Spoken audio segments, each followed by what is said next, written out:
કાચું દૂધ પી શકે? પી શકાય, પણ કેવું કાચું દૂધ હું તમને જણાવું. આપણી ગાયો અત્યારે ક્યાં છે? જંગલમાં. We are not in the city. તો ગાય શ્વાસ લે છે એ પ્યોર શ્વાસ લે. They are not in taking direct carbon monoxide જે વેહિકલ્સ માંથી જનરેટ થાય. બીજી વસ્તુ કે એ શું ખાય છે?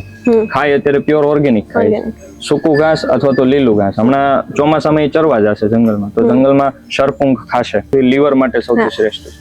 પુનર્નવા કિડની ઉપર કામ કરે, પુનર્નવા ચોમાસામાં ઉગે. પ્લસ શંખ પુષ્પી, મેદ્ય ઋષિએ કીધી બ્રેઇન ટોનિક. તો આ બધી ઔષધિ લીમડો ખાઈને આવશે. તિક્ત રસ એટલે આખા શરીરમાં ઇમ્યુનિટીનું વર્ધન કરશે, પ્લસ જે કાંઈ બેક્ટેરિયા છે એને બહાર કાઢશે. લીમડે ચડેલી ગળો ગિલોય, ટીનોસ્પોરા કોર્ડિફોલિયા, એને રીતે થોડીક ખાઈને આવે છે. હું પર્સનલી ચરાવવા જાઉં છું એટલે મને ખ્યાલ છે, જે ગોવાળ ચરાવતા લઈ જતા હશે એને ખ્યાલ છે. આટલી કેવી વાછડી હોય તો એને ખ્યાલ હોય કે મારે શું ખાવું ને શું મૂકી દેવું. તો આટલી બુદ્ધિશાળી, આટલું સારી ઔષધ ખાઈને આવે તો એવું દૂધ પીવું જોઈએ. એટલે એમાં ખાસ ધ્યાન રાખવું, ડેરીનું ગાયનું દૂધ ન પીવું જોઈએ, કારણ કે એની અંદર